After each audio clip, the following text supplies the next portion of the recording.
Pauline Hanson travelled to Melbourne to deliver a passionate speech at an anti-mass migration rally. Protesters descended on Flagstaff Gardens on Sunday for the Put Australia First rally, and the Senator declared she will personally deport any migrant to Australia who fails to give the nation their undivided loyalty. The One Nation leader also made it clear that she was grateful not to live in Victoria. I'm not from Victoria, and to tell you the truth, I don't want to move to Victoria. So, to be honest with you, I'll stick to Queensland, thank you very much. We've got other issues starting up there, but I tell you what, you can keep with the Labor Party what they've done to this state. And I don't think the Liberals have been much better either. Joining me now is Senior Fellow and Chief Economist at the Institute of Public Affairs, Adam Creighton, and Sky News contributor Louise Roberts. Adam, I'll start with you. You're a new Victorian. Do you feel offended by Pauline Hanson's assessment of this state? No, look, I think she's right. There's a lot of social problems here. There's a lot of economic problems here, a lot of crime problems here, as you well know. She did make fun of Victoria, but actually I know, from someone who does know, that One Nation support in Victoria is surging. It's off the charts. So her party is popular here. It's interesting that there was a counter rally naturally, Louise, but I think crowds for both sides were down due to the awful weather in Melbourne yesterday. It was raining and freezing. How do you see, though, the rise of this anti-mass migration movement? It's not just here in Melbourne, it's evident in many parts of the country. Yep, that's right. In a way, I don't think Pauline's rally was the problem. I think it's more a symptom of how we discuss these things in Australian society. I mean, her broader point about new arrivals and how we integrate them, this is a discussion we can't seem to have without, protests and mudslinging and, the insults that were slung at Pauline herself on Sunday. And it's a real wasted opportunity because, as you say, there was both sides of the immigration debate in the Flagstaff Gardens and we didn't have any meaningful dialogue between them. We just had the protests. So, and also I think Pauline speaks for a lot of the quiet Australians who don't feel they can ask questions about how migration affects us and how mass migration in particular affects us because they're worried they'll be labelled as racist. They're too scared to articulate those thoughts. So we have Pauline, in a way, trying to address that for them. Now, it's been revealed that more Australian children than ever are being diagnosed with autism, with a 35% surge in just the past 4 years. Analysis of data from the National Disability Insurance Scheme, NDIS, shows more than 220,000 children around the country with an autism spectrum disorder diagnosis receiving financial support through the NDIS. We now have 1 in every 27 Australian children diagnosed with autism. That's higher than New Zealand, higher than the United States and just about every other country around the world. Louise, I can't understand why the rate of autism in this country is almost double that of Canada. I mean, what are we doing here? Well, what are we doing? That's the big question, isn't it? Are we diagnosing more or are we diagnosing better in a way? I mean, if we are diagnosing better and there are children in the system who are now going to be helped and we have the capacity to help them, then that's one thing. But if we've got parents who feel unless they put a label on their child, they won't get any support and they go down that road, then that may sort of suggest why the numbers are so high. And I think we're quite unique globally in the way we do assess this for our kids. As you say, we've got double the rate of Canada because they clearly have a different system there, but we don't want to incentivise people to label their children and set them on the path of autism if it's not accurate. But if the funding is dependent on that, you can see why some parents take that route and some healthcare workers as well.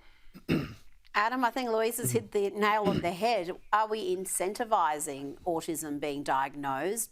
Because once you have that diagnosis, the family has access to a range of services and benefits through the NDIS. And there are doctors who perhaps, if it's a borderline case, they will go with that diagnosis because they want that child to have access to those benefits. Of course, and if that doctor says no, the parents will find some other doctor that says yes. That's exactly the problem. I mean, the NDIS is creates a huge incentive to be classified as disabled. I mean, in the 3 months from the end of June to the end of September, the number of people on it increased 5% to 751,000 people, right? Wow.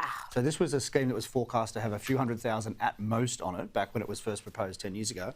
And now we're coming up to 1 million, right? I joked on social media, by the end of next year, can we have 1 million disabled people in Australia? We are certainly on track to have that. Now, whether they are really disabled or not is another question, right? But certainly on paper, we will have.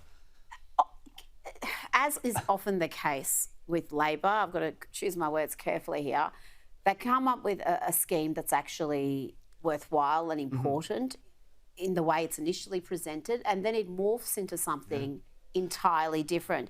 Now, for people who've got profound disabilities, who've had that terrible misfortune in life, whether by birth or an accident, people support. They deserve to be. They don't deserve to be living their lives in aged care facilities as young people. So those services, but it's now so broad that it's become ridiculous, and the range of benefits have become ridiculous. Holidays and up until recently, sex workers were part of the deal. Well, the total cost, just so your viewers know, I mean, within a few years, it's going to be greater than the armed forces. It's going to be about $60 billion a year. So, I mean, we have created a monster, really. And the sad thing is neither side of politics really wants to talk about it because it's very awkward. And frankly, both of them have set it up this way.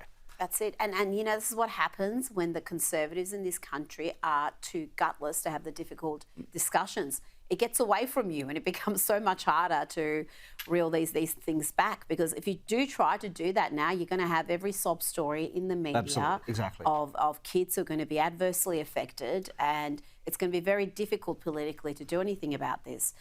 Now, let's talk about the E-Safety Commissioner, the E-Karen, Julie Inman-Grant. She's facing further accusations that she's using this under-16 social media ban to push her leftist agenda.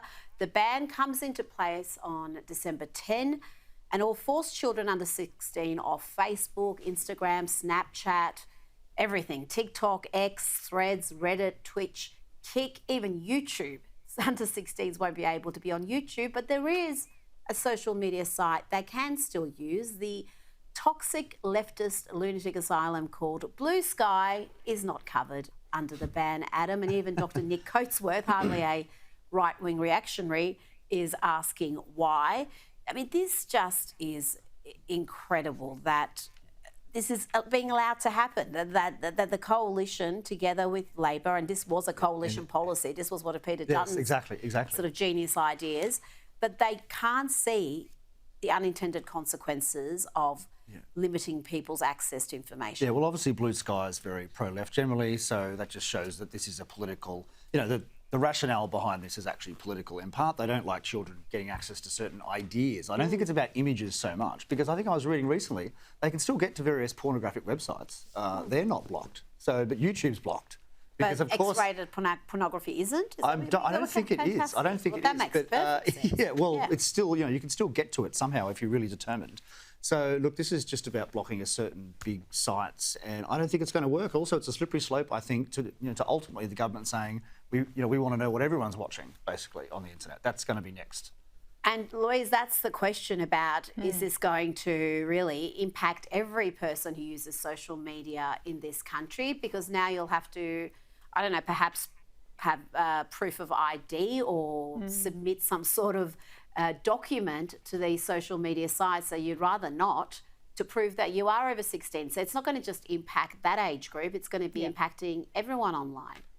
It's a very fraught issue because clearly online harm is a major issue for our children. There are some terrible stories, which I know we've spoken about before, Rita, but for one platform to be excluded, I mean, all platforms have to be bad for it to actually work.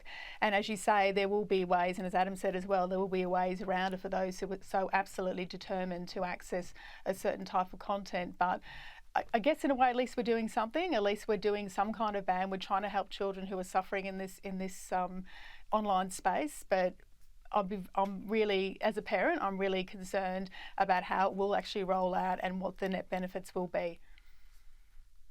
Now let's talk about the economy just briefly, because I know Adam loves it, but the rest of us are too depressed by it. We've got banking chiefs now, global banking chiefs, warning about how boxed in the Australian economy is becoming, that We are having productivity issues, real wages are going backwards, inflation is high. It's the highest in the developed world. And of course, Adam, that's going to put pressure on interest rates. We were expecting a couple more rate falls, but it looks like the next movement could be up. Yeah, well, 50-50 chance, I would say, the next movement is going to be up. And of course, who knows what that means for the housing market. And, you know, let's think of all those people who've just piled in on the 5% deposit scheme, thinking that rates would go down. That's when they bought, and now rates are going up. So it just goes to show you the folly of those sorts of policies. But look, it's hard to know where to start with the Australian economy, which is so much regulation, growing all the time, whether it's industrial relations or tax or whatever it is, and the bureaucratic workforce. I mean, I think the federal bureaucracy alone grew 40,000 people in 3 years to 198,000. Now, that's huge growth, and there's no country in the OECD that comes anywhere near close to that growth. So Australia does have, you know, real issues on so many fronts, and the quality of debate is so bad at the moment. Frankly, there's just no serious proposals on either side on, you know, whether it's tax or industrial relations. There's just nothing. You know, we're finally getting a bit on the energy debate from the coalition, finally differentiating themselves, but that's not enough. It has to go much further than that. Adam Creighton, Louise Roberts, thank you so much for your time. Thanks, Rita.